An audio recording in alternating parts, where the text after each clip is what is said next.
வணக்க மக்களே, welcome to the ஃபென்சர் show. இன்னைக்கு ஷோல நம்ம பார்க்க போறது ஃபைட் நைட் தி $1 மில்லியன் ஹெய்ஸ்ட் அப்படின்ற ஒரு இங்கிலீஷ் வெப் சீரிஸோட ரிவ்யூ. இந்த சீரிஸ் ஜியோ ஹாட்ஸ்டார் ஓடிடி ஆப்ல தமிழ் டப்பிங்கோட அவைலபிளா இருக்கு. மொத்தமா 8 எபிசோட்ஸ் இருக்கு. ஒரு எபிசோடுமே ஆவரேஜா 45 to 50 மினிட்ஸ் டியூரேஷன். கொஞ்சம் பெரிய சீரிஸ் அப்படினே சொல்லுவேன். இந்த சீரிஸ் ஆக்சுவலா ஒரு பிரம்மாண்டமான பாக்ஸிங் மேட்ச் அன்னைக்கு நைட்டு நடக்கக்கூடிய ஒரு ஹெய்ஸ்ட் அப்படின்ற மாதிரியான தீம்ல போகும். ஆக்சுவலா அந்த பாக்ஸிங் மேட்ச்ல இன்வால்வ் ஆயிருக்கக்கூடிய நபர் வேற யாருமே இல்ல, நம்ம முகமது அலி தான். ஒரு பாக்ஸிங் மேட்ச்ல கலந்துக்க போறாரு. அவருக்கு ஏகப்பட்ட த்ரெட் இருக்கு அப்படின்றதுக்காக ஹட்சன் அப்படின்னு சொல்லப்படுற ஒரு டிடெக்டிவ் வந்து அவருக்கு இன்சார்ஜ் மாதிரி போட்டிருப்பாங்க. அவரும் முகமது அலியை சேஃபா பார்த்துட்டு இருப்பாரு. அதே பாக்ஸிங் மேட்ச் நடக்கிற அன்னைக்கு நைட் இருக்குல்ல, நம்ம சிக்கன் மேன் அப்படின்னு சொல்லப்படுற ஜோர்டன், ஆக்சுவலா இவர் வந்து ஒரு பிரம்மாண்டமான ஒரு பார்ட்டி ஒன்று அரேஞ்ச் பண்ணலாம்.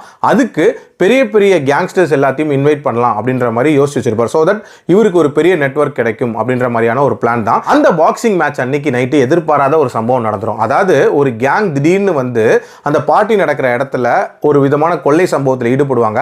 அண்ட் இவங்கெல்லாம் இவ்வளவு டேஞ்சரஸ் அப்படின்னு கூட தெரியாம அவங்களெல்லாம் பிடிச்சி வச்சிருப்பாங்க. ஸோ யார் அந்த கேங், அதை பிடிச்சி வச்சவங்களுக்குலாம் என்ன ஆகுது, அண்ட் இதுக்கெல்லாம் காரணம் நம்ம சிக்கன் மேன் தான் அப்படின்னு சொல்லிட்டு அவரை தேடிட்டு இருப்பாங்க.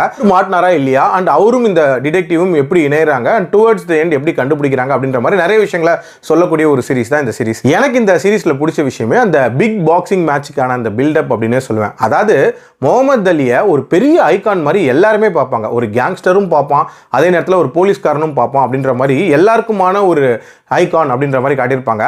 அண்ட் அந்த பாக்ஸிங் சீக்வன்சஸை படமாக்கின விதம் அப்படின்றதுமே ஓரளவுக்கு நீட்டாகவே இருந்துச்சு. ஆல்சோ அந்த ஹெய்ஸ்ட் ஒன்று நடக்கும்ல, அந்த ஹெய்ஸ்டுக்கான அந்த என்ட்ரி அப்படின்றதும் ஒரு மாதிரி சர்ப்ரைஸாக தான் இருந்துச்சு. அதில் நடக்கக்கூடிய ஒரு சில சம்பவங்கள் என்ன நடக்க போகுது அப்படின்ற மாதிரியான ஒரு டென்ஷனையும் பில்ட் பண்ணிச்சு. அதே மாதிரி நம்ம டிடெக்டிவும் சிக்கன் மேனும் இணைஞ்சதுக்கு அப்புறமாட்டு நடக்கக்கூடிய சம்பவங்கள் அப்படின்றதெல்லாம் ஓரளவுக்கு சுவாரஸ்யமாகவே கொண்டு போயிருந்தாங்க. அண்ட் டுவர்ட்ஸ் தி எண்ட் இதுக்கெல்லாம் யார் மாஸ்டர் மைண்டாக இருப்பா அப்படின்றதும் ஒரு இன்ட்ரெஸ்டிங்கான ட்விஸ்டாக இருந்துச்சு அப்படின்னு சொல்லுவேன். ஓவரால் ஒரு வித்தியாசமான ஸ்போர்ட்ஸ் ட்ராமா மாதிரி தொடங்கி அதுக்கப்புறம் ஒரு ஹெய்ஸ்ட், அதுக்கப்புறம் ஒரு சர்வைவல் மோட் அப்படின்ற மாதிரி நிறைய விஷயங்களை சொல்லியிருப்பாங்க. பிரச்சனைன்னு பார்த்தீங்கன்னா இந்த சீரிஸோட அந்த ஆக்சுவல் பிகினிங் அப்படின்றது உண்மையிலே சூப்பராக இருந்துச்சு. அந்த பாக்ஸிங் ஈவெண்ட்டாக இருக்கட்டும், அதை தொடர்ந்து நடக்கக்கூடிய ஹெய்ஸ்டாக இருக்கட்டும், அது எல்லாமே நீட்டாக தான் இருந்துச்சு. பட் அதுக்கப்புறம் ஒரு மாதிரி சர்வைவல் மோட்குள்ளே போகும்ல, அந்த போர்ஷன்ஸ் அப்படின்றது இன்னுமே கண்டிப்பாக பெட்டராக இருந்திருக்கலாம். அண்ட் அந்த 5, 6, 7 எபிசோட்ஸ் அப்படின்றது கொஞ்சம் லேகாக போன மாதிரி தான் இருந்துச்சு. பட் டுவர்ட்ஸ் தி எண்ட் எல்லாத்தையும் சம் அப் பண்ணி ஒரு நீட்டாகவே முடிச்சிருப்பாங்க.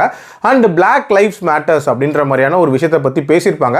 பட் இன்னும் கொஞ்சம் இம்பாக்ட்ஃபுல்லாக நிறைய விஷயங்கள் சொல்லியிருந்திருக்கலாம் அப்படின்னு தான் தோணுச்சு. பட் ஓவரால் ஒரு தரமான சீரிஸ், கண்டிப்பாக ட்ரை பண்ணி பாருங்க. என்னோட ரேட்டிங் இந்த சீரிஸ்க்கு 3.3 out of 5.